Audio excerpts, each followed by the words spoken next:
Good morning. Good morning. Great to see you. If you're watching online, thank you so much for choosing to watch this too. I hope you find it helpful.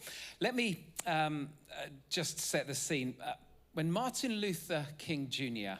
stood on the steps of the Lincoln Memorial in Washington, D.C., it was the 28th of August, 1963.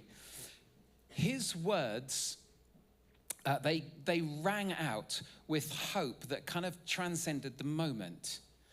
You'll know a few of those words. I have a dream.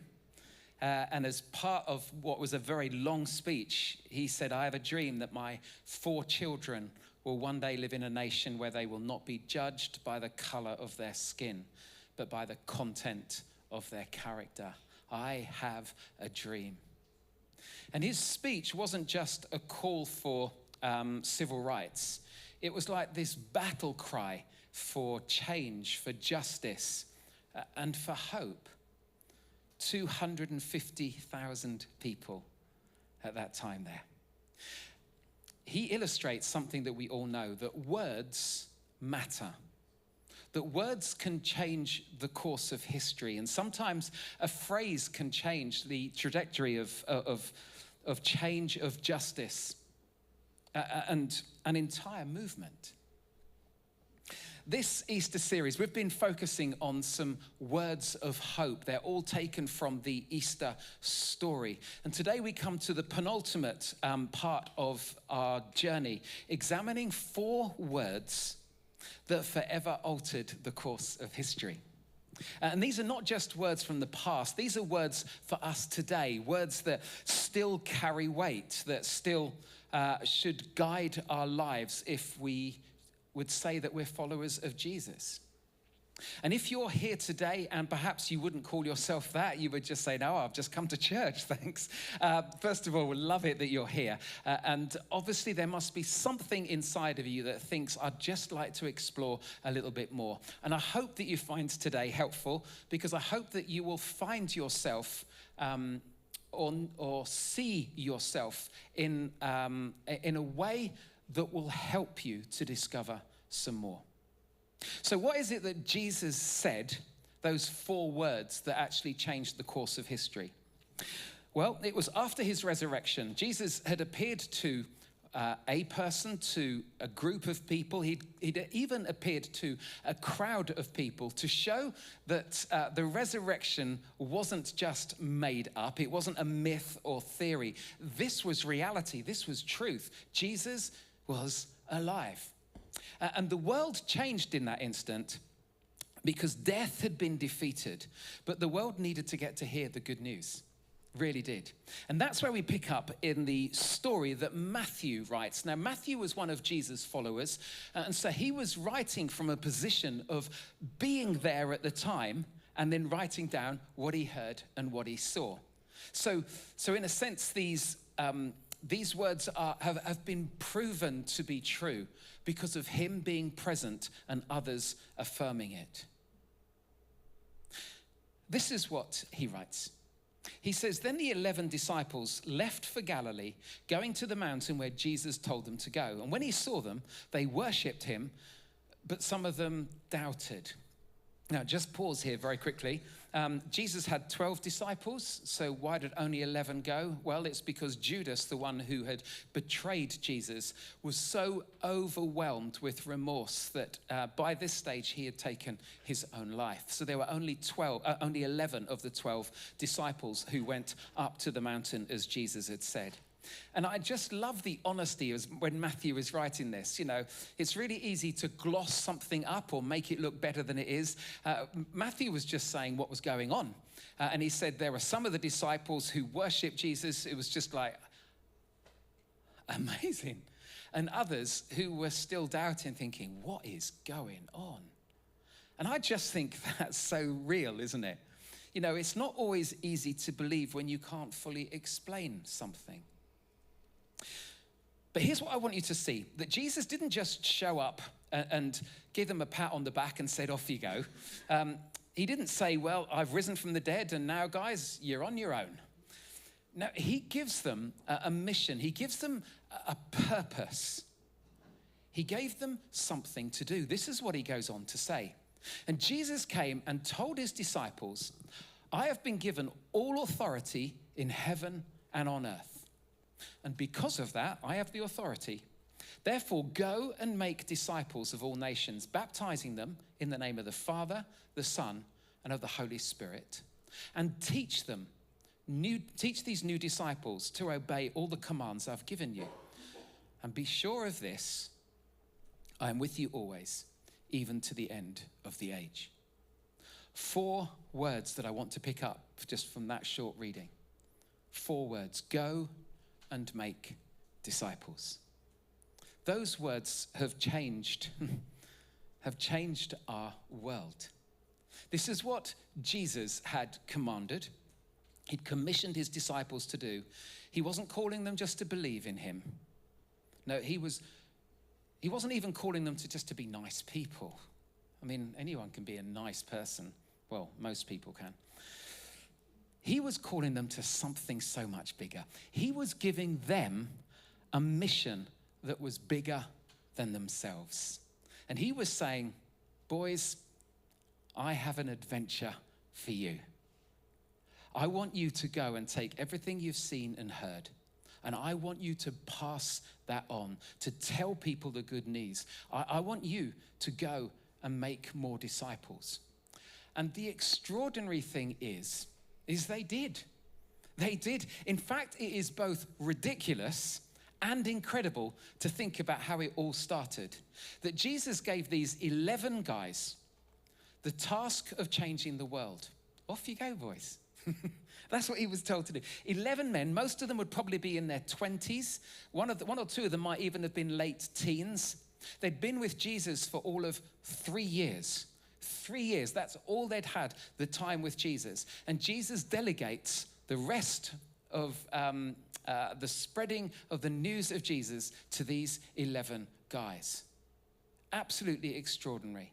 No formal training, there was no platform, just a few people with the words of Jesus ringing in their ears. And yet these disciples went out and the world was never the same again. Christianity spread like wildfire. More and more people became followers of Jesus, disciples of Jesus, just as Jesus had asked them to act and do. And 2,000 years later, in a little village in the heart of Suffolk, meeting in a leisure centre, we sit here today, continuing that calling, that commissioning that Jesus gave to those first 11 disciples. It's amazing, isn't it? I mean, would you trust the greatest message to you? I mean, it's just barking mad. But that's how much Jesus believed in them and trusted them, and it's how much he believes in you and me and trusts us as well. And here's the key point. Jesus didn't just give his followers a command, something. No, he gave them a mission, an adventure that would change the world. And the thing is that the mission didn't stop with them. It continues through us. You and I are part of the same story. You and I are part of the same adventure and mission. So I guess when we're thinking about this, go and make disciples, there are 2 questions which I just want to be able to address quickly. Is first of all, what is a disciple? And secondly, how do you make them? I mean, if we're to make disciples, that's what we have to try and work out, isn't it? So today, to be honest, the word disciple isn't used very much, is it? We don't say, I'm a disciple of this person or that person. We don't do that. So what does it mean to be a disciple of Jesus? Well, I looked it up and I found this definition, that a disciple is simply a follower, a learner, or a student. That's what a disciple is. So in the context of Jesus, a disciple of Jesus is someone who follows his teaching, embraces his mission, and seeks to become more like him. That's what a disciple is. That's what a follower of Jesus is. Now, in Jesus' times, there were these rabbis, these religious leaders. They were the people who would have studied what was known as the Torah, which is all the commands found in the first 5 books of the Old Testament. And they would study, and then they would call the best of the best to come and to be their disciples. And so what the disciples, to be chosen was huge. And so they would go around and they would just watch to see everything that the rabbi would do. And they would listen and they would ask questions and they would explore and why is he saying that? What's he doing this for? And they would do everything they could to learn. Why? Because they wanted to become like him. And so if they could become like him, then they could become a rabbi, and then they could have disciples who would learn from them. That was the kind of process that was going on in Jesus' time. And in the same way, I think, when we talk about being a disciple of Jesus or a follower of Jesus, we're talking about a life that seeks to imitate Jesus or to become like him. It's not about just believing in Jesus. Anyone can believe in Jesus. It's about becoming like Jesus, acting on what we believe. And here's the incredible thing, that the journey of being a disciple never comes to an end. Because there is, no matter where we are on the journey of faith, there is always more that we can learn, always more that we can do, and always more that we can change in order to become like Jesus. So a man called Paul, who was a follower of Jesus after the resurrection, he used to write to loads of churches from the things that he had learnt from understanding Jesus' teaching. And so he wrote to a church in a place called Galatia. And within this letter, he writes and explains what it means to become like Jesus. And he says, this is the work that the Holy Spirit does in our lives. The Holy Spirit produces this kind of fruit in our lives, he says. Love, joy, peace, patience, kindness, goodness, faithfulness, gentleness, and self-control. And he finishes it off by saying, and do you know what? And against all of those things, there are no laws. There are no laws. You don't have to protect anyone from love or joy or peace. Now, just have a look at that list up there on the screen or behind me just here. Who wouldn't want to experience those things in their life? See, to become more like Jesus is such good news, because it means this, that we live in the knowledge that we are unconditionally loved by God. There is nothing we can do to make God love us more or less. And because of that security of knowing that we are so loved by God, we're able to sacrificially love other people. We can have a joy and a peace that goes beyond our circumstances. We can go through the biggest nightmare ever in our lives, and yet we can still experience peace. We've sung about it, a peace that makes no sense. And others will look on and they'll be puzzled, but they will desperately want that peace and joy too. To become like Jesus means to be patient in our dealings with others and learning to wait on God rather than trying to rush God to act and do. No, to wait on his timing, to demonstrate kindness and goodness and gentleness to all of those people at work, in our families, in our neighborhoods. And people who are faithful in their relationship to God, in their relationship with their spouse, in relationship with their friends and family. And a person who lives a self-controlled life, a disciplined life, where bad habits don't rule, and where addictions have no hold on our lives. What a life that could be. Imagine experiencing all of that. That's what Jesus is calling us to as his followers, as his disciples, to become like him. Now, I have been a Christian all of my life, a follower of Jesus. I can't remember a time when I haven't. I am so far away from achieving all of that. So far. I'm just slow. And how are you doing? And how are you doing? Do you see? We never get there there is always more that we can experience and learn to become more like Jesus. But the goal of a disciple is not just personal growth and becoming more like Jesus. It's about helping others to grow too. And as we grow in our faith, we're called to pass on what we've learned.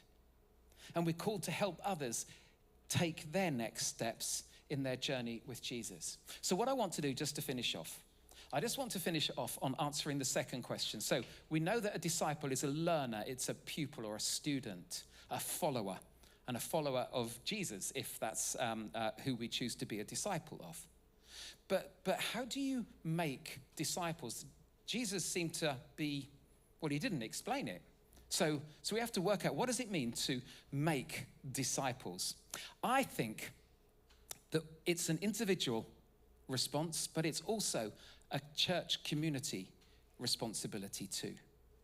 So individually, if we are a follower of Jesus, I think living out our faith, sharing our story, inviting others to find out about Jesus, encouraging others who already know Jesus to keep growing in their faith is incredibly powerful and incredibly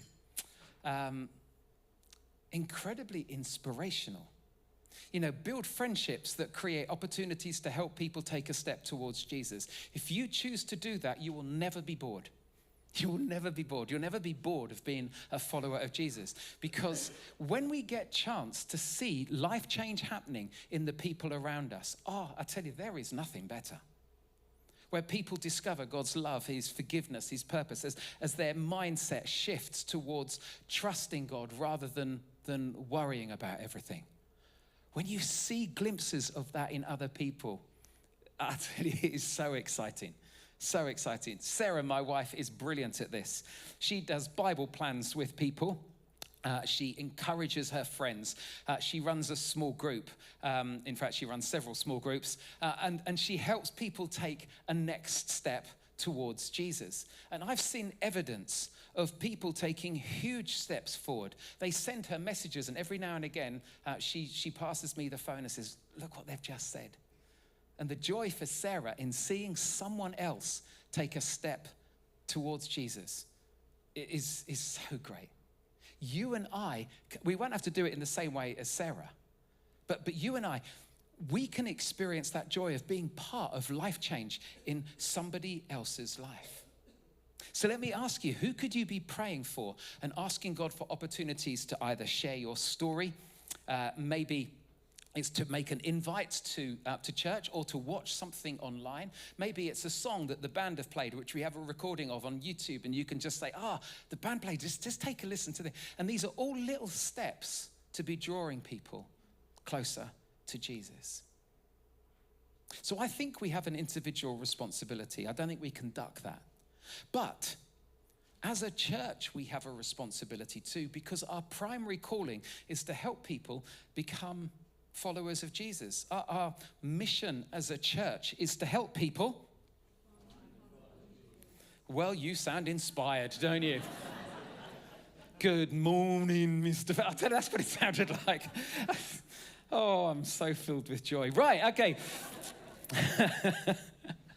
So in other words, how can we support people? How can we support people on their journey to discover God's love and forgiveness and life for themselves? You know, whether you're new to faith, whether you're mature in faith, whether you're exploring faith, we want to offer, as a church, we want to offer a next step for you. Because imagine over here, you could have people who have no concept of God and his love and no interest. They don't know that we exist, even though they live in the community. And if they did know, they wouldn't be thrilled about it. Okay, so you've got people here, and then you've got people over here who are passionate about Jesus, have experienced his love, and are just wanting to invest in others. Now, how do you get from here to there? How do you do it? Well, I did it. Steps, absolutely. Not giant steps, but just lots of little steps. Lots of little steps will move people along a journey. Let me just put up an image which is going to come up onto the screen here. The community, the front door, the living room, and the kitchen. If I moved to a new area and I wanted to make friends, what do I do? Well, what I don't do is sit in my house and wait for people to knock on the door to come in. If I do that, I'm a very lonely person. So what I would do is I would tend to go out and I would go to a community center, I'd go to a pub, I'd go to a sporting event, I'd try to get in conversation with people. And every now and again you kind of click with someone, and so you kind of say, well, why don't we meet at the pub again next week? And so we meet at the pub again next week. And then as we start to kind of build a friendship and build a little bit of trust between us, I might say, I might say, look, if you're ever short of anything, just give us, and just ring the bell, and just ask us. And so the following day, there's a knock on the door, and I open the door, and they say, Steve, we've run out of milk. Any chance we could have some milk? And I go, of course you can have some milk. And I give them the milk, and they go off. But he's been to my house. And so now, when I go out to the pub, and I say, why don't you come back? Come back and have a cup of tea. Use more milk. Go on.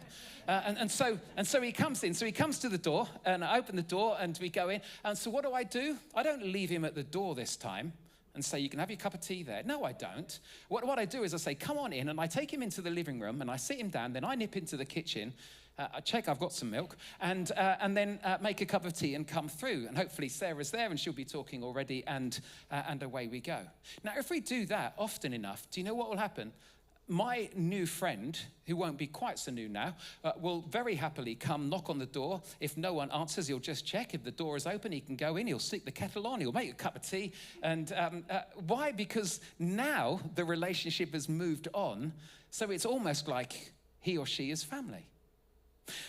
Keep that in mind, because imagine a journey that helps people from where they are today to a place where they are experiencing the love, forgiveness, and hope that Jesus brings. Now, it's a process that's going to take time, but it's also going to take lots of steps. So what we want to do as a church corporately is to be able to walk with people through their journey of discovery, offering support at every stage. And so we want to start with this top one up here, the community. How do we get people from the community who either don't know we exist or are not fussed that we exist, how do we get them to be able to come to the front door? Well, we don't just sit here waiting, because they'll never come. And so what we look to do, we need to meet them on their patch, on their turf. So we go out from here in order to meet them where they are. And in doing that, we are able to slightly start to shift people's perception of Christians and of church. So what do we do as a church? Well, if you have a look up here, we do local projects, the Moses project. We do the furniture bank. We go into schools. We have young people who have come to the front door and beyond because of the work that goes on in the primary school and the high school. That's amazing. People have taken that step from not knowing much about the Forge to actually starting to come because of our involvement in local projects. People use social media. Social media is another way that people out there can come find out who we are. We've had so many people who have come to church from no church background at all. Why? Because they've seen us on Instagram or they've seen us on Facebook, and they think, I want to go and check them out. Invest and invite. Wayne and Sam over there, sitting there at the back, they came because Amanda Cheese would go to Slimming World with Sam. And they would have conversations, and she said, why don't you come along? And for people who weren't ever used to going to church, have had their lives turned around. It's amazing. But it's come because of lots of little steps. And what we try to do in being involved within the community is this bit here. It's to build trust. If you can build trust, you can build relationships. If you have no trust, you can't have relationships. But people have come to faith because of those things and because we've been able to build trust. Secondly, if people are able to come to the front door, what is the front door for us as a church? Well, it could be our website.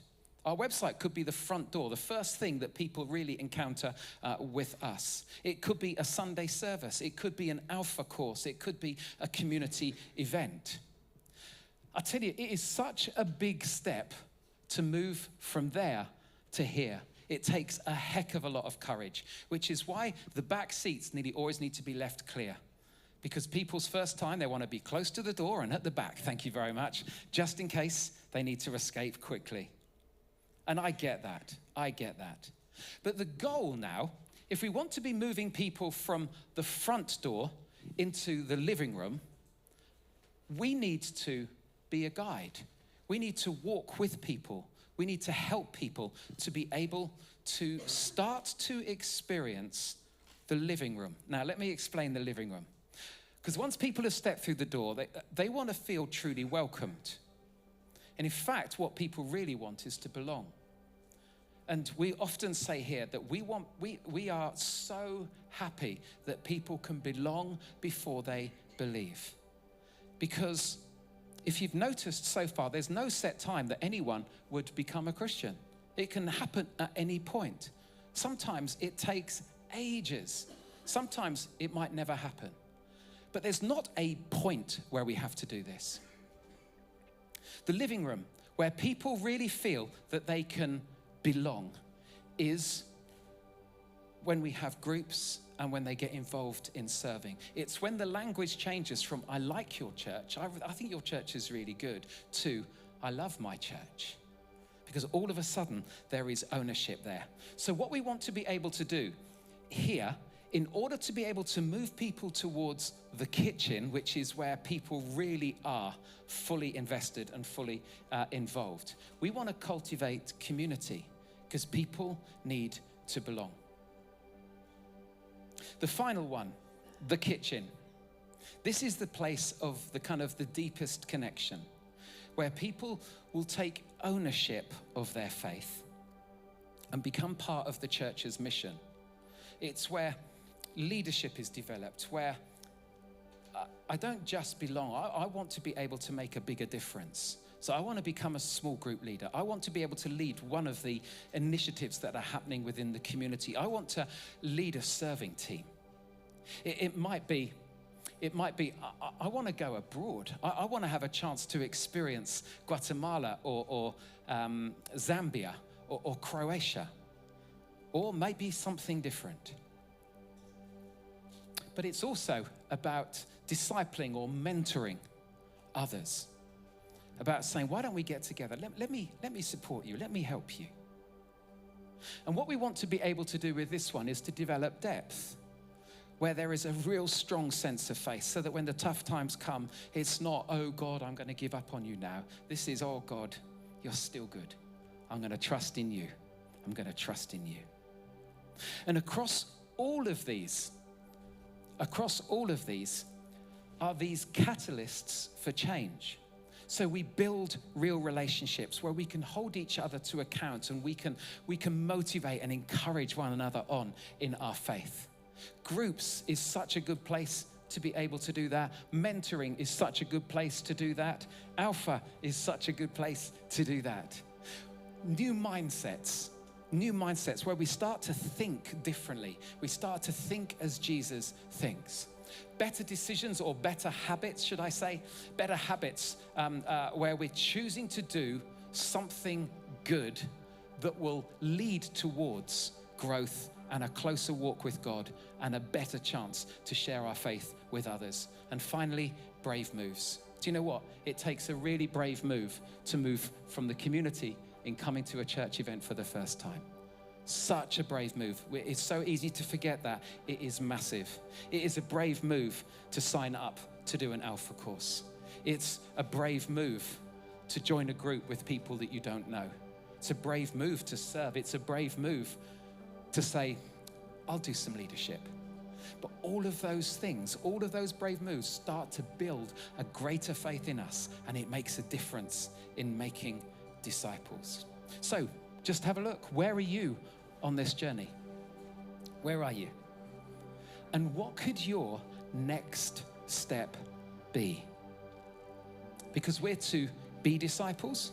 We are disciples if we're a follower of Jesus, but also we are to make disciples.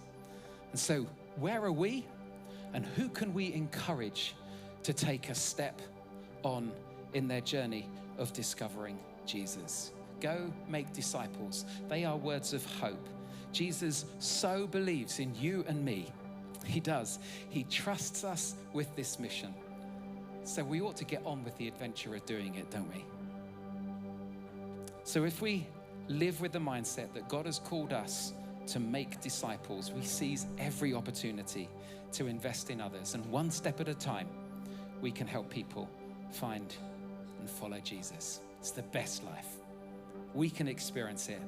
Let's help others experience it too. Can I ask that we stand? Jesus, I thank you so much that